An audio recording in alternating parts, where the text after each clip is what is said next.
Before we get this video started, I want to let people know that if you pre-ordered one of the Samurai full width bumpers, I actually picked up the second prototype. Was that yesterday? Yesterday. So yesterday was Monday. So I picked that up and yeah, I'll just show it to you real quick. So there's the first one, which it wasn't bad. It just needed a few tweaks on like the bends on the side. See how it doesn't follow the edge? Well, here's the second prototype. I just have it held together by some clamps and magnets, which these are way better. They line up way nicer, which technically they're not, that one wasn't bad. I'm just trying to have my stuff very good quality, so when it gets shipped to you guys, it's ready to go together. So yeah, so prototype, that's the second prototype. I pretty much gave them the go-ahead to do the other 9.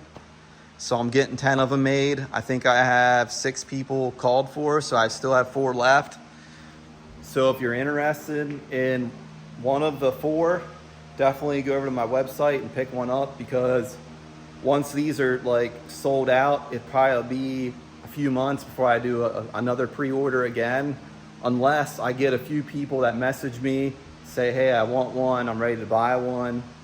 So yeah, so just figured I'd give you guys an update on the full width bumper. Let's get in today's video. Today's the day we cut the front suspension off this thing. So plan is to cut this piece off, that piece off, and this cross member piece. So that's what my plan is for today, is to get done. Cut them 3 brackets off. Well, technically 2 brackets and then the cross member. And then we can start figuring out the suspension setup. So I'm gonna put you in time lapse and we're gonna get this stuff cut off and cleaned up. So let's get to work.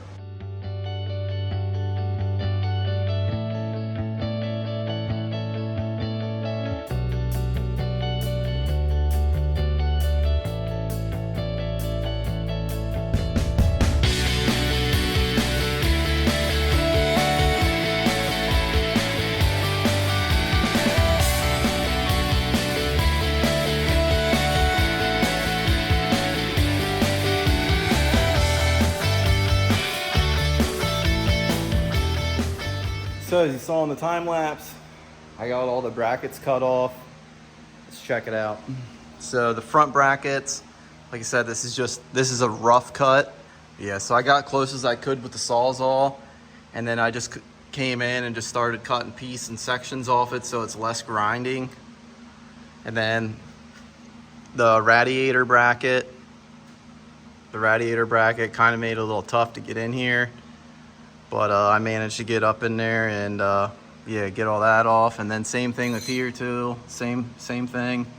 And then here, the cross member, I came in, cut the cross member off, and then I got in here so I could get closer. And then I just started working like the Sawzall blade up like that.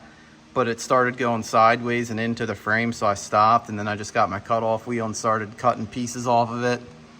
And then just cut off, like, yeah, I cut it down and then got in here and then cut it, because I don't want to into the frame at all. I am going to pull the exhaust off. I'm going to do that next. This side, I left this side like this. I was thinking I could put a piece of metal on it and cap it and just weld around it, maybe put like a little drain hole in it. I'm not sure if I'm going to do that. I'm going to keep it like this for now, because the drive shaft's going to be coming here, so hopefully this can stay where it's at. So I guess the next step, I'm gonna come in here with a sanding disc and start cleaning all these leftover pieces off. Clean it up, make it look pretty nice and original. I did pick these up last night at Harbor Freight. I never used these, so we'll see how they work. I picked up these, the Hercules sanding disc, and then I also picked up like the cheaper ones, these. So yeah, I usually get the 36 grit, because yeah, I'm trying to take some metal down. I usually use 3Ms, but like I said, I saw these out there when I was there yesterday, and I figured why not buy them and try them, see how they work on this project. So yeah, so I guess I'm gonna have to put you guys back in the time lapse. I'm gonna get all this stuff cleaned up, and then I'm gonna get the exhaust off, and then I'll come back and I'll tell you what the next step is I plan to do. So let's get back to work.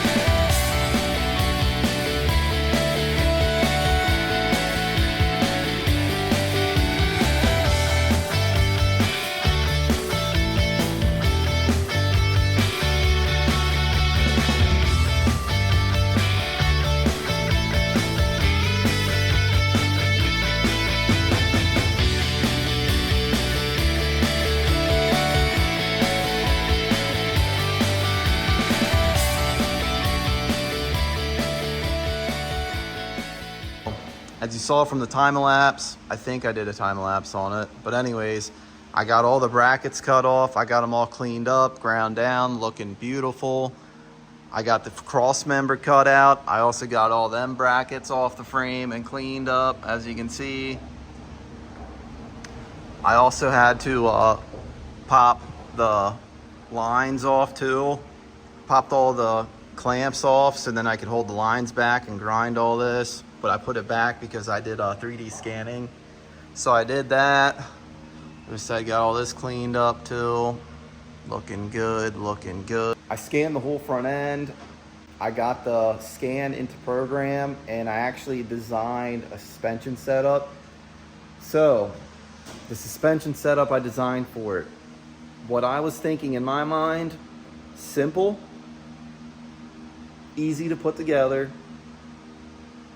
I guess that would be considered simple. Cheap.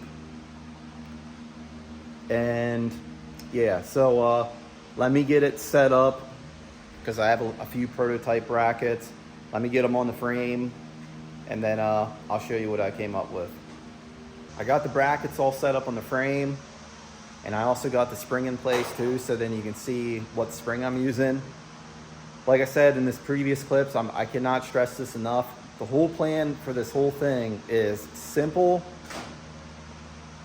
I mean, I know easy to assemble was simple, but I just want to press, I can't press that enough. Simple, easy.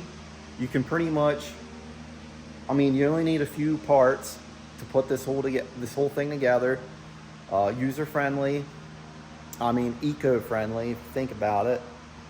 So yeah, so I don't know if I'm ready to show you guys this because it's an engineering marvel. Like, I can't believe I came up with this. That's how insane it is. And how easy it is and how, like, your grandma could assemble it. But anyways, without further ado, I think it's time to show you. So are you guys ready for it? Because I'm not.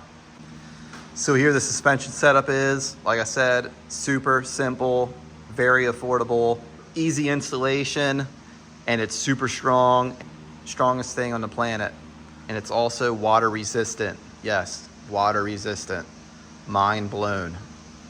But anyways, I hate to tell you this, but you're gonna have to wait for next week's video to see that the suspension setup for the tracker. I do have it set up in, I do have the prototypes in 3D printed form. I wanna get it in metal so then I can actually put it on the tracker and we can set it down and see how it sits.